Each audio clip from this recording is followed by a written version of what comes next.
Hey there guys, Mr. Daniels here. Currently we're going to be working on the ACT, focusing on the reading component. Now, the preparation for the ACT and the plan test are going to be the exact same. So if you keep hearing me say ACT and you're watching the video for the plan test information, it's the exact same thing. All our strategies are going to be the exact same. The only difference is, as you can see right here, for the ACT, you're going to have 35 minutes to do 40 questions. So obviously pacing is going to be a slight issue. Now, if you were doing the plan test, you're going to have 20 minutes to do 25 questions. So, of course, directions. This test includes 4 passages. This is for the ACT, each followed by 10 questions. Follow the passages and choose the best answer to each question. After you've selected your answer, fill in the corresponding bubble on your answer sheet. You should refer to the passage as often as necessary when answering the questions. So, the reading section, this is basically reading comprehension. You are going to be working with what is stated, so literally what happens, and statements with implied meanings. So why does something happen, or what is the author's purpose? Specifically, you will use referring and reasoning skills to determine main ideas, locate and interpret significant details, understand sequences of events, make comparisons, comprehend cause and effect relationships, determine the meaning of context-dependent words, phrases, and statements, draw generalizations, and analyze the author's or narrative's voice and method. So passages on the topics are going to include social studies, natural sciences, prose fictions, and humanities. So what I'm going to do is I'm going to roll along. Obviously, you guys don't want to hear me read this, but what you need to do for this video is simply pause it. Take a minute to read this, and just pause the video, and then press start, and I'm going to go and roll into the questions. But first thing with our strategy. Passage 1. I know we're identifying prose fiction. This passage is adapted from Joseph Conrad's The Heart of Darkness. Now, you need to make sure to be sure to read this section, because sometimes it'll refer to the author's last name, and you won't realize that that's not something from the text. That's just the author, and it may be more confusing. So, at this moment, go ahead and take time to read part of this, so go ahead and press the pause button now. Okay. See what we did? Nice little segue. So, question number 1.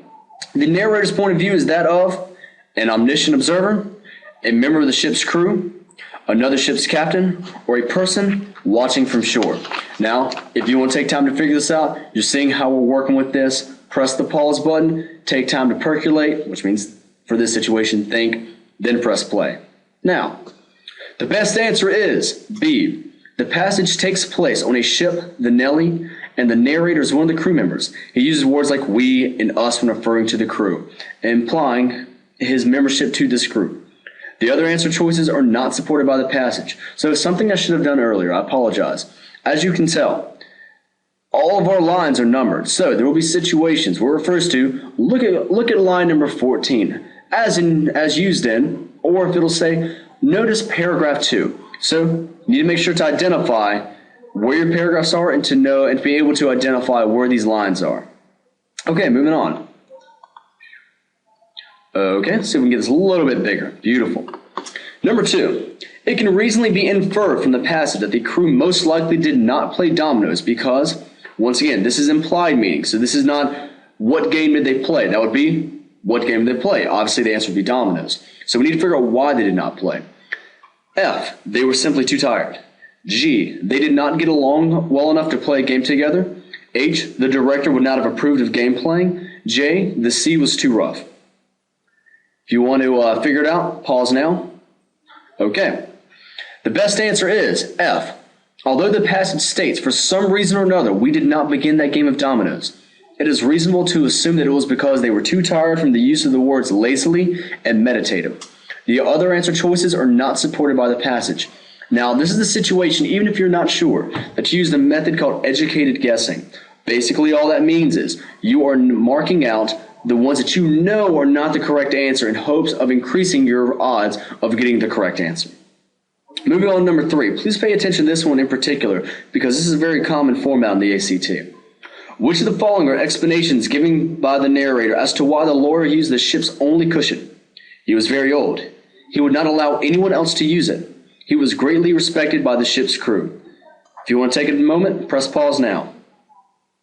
Okay, the best answer choice is C. The passage states that the lawyer had, because of his many years and many virtues, the only cushion on deck, indicating that since he was the eldest crew member and had the other crew members' respect, he was afforded the comfort of the cushion.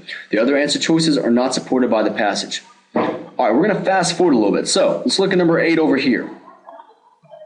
The reaction of the narrator to Marlowe's story can be most accurately described as F. Malicious annoyance, G. Resigned tolerance, H. Genuine interest, or J. Sincere appreciation.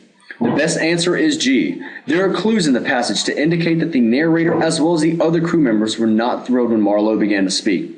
Marlowe's very first comment was accepted in silence, and no one took the trouble to grunt even. In the next paragraph, the narrator begins to realize that the crew was fated before the ebb began to run to hear about one of Marlowe's inconclusive experiences. Since resign means accepting that something cannot be avoided, and tolerance means patience, making G the best answer. Fast forward one more time, looking down to question number 10. Okay, so right here. The main point of the second paragraph. So once again, make sure we can identify where we are within the story. The main point of the second paragraph is the ship's captain is better suited to be an aviator than a sailor. The captain is unaware of the great amount of hard work that lies ahead of them. An unqualified, inexperienced businessman is serving as the captain of the Nellie. The narrator and the other crew members greatly respect their ship's captain. If you want to answer it, pause now. Okay. The passage states that the crewmen watched him affectionately, meaning showing fondness or liking, so the best answer is J. The captain is also described as trustworthiness personified, indicating that the other crew members have the utmost faith and trust in him. So the best support answer is J. Now, some of these are going to be difficult, maybe more difficult than what you're accustomed to within high school. But the reason being is these passages are supposed to be at the difficulty level of a college freshman. So an introduction class in college for reading comprehension.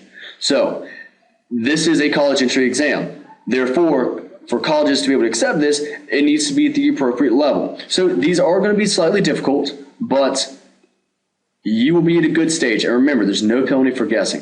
So tune in next time to another one of our videos where we can address the writing section, science reading. If you have any questions, please feel free to watch this video again or comment on my YouTube page, and I'll send something back to you. Or even then, crazy idea, stop by my classroom, assuming that you're a Swansboro High School student, not any other random person on the internet.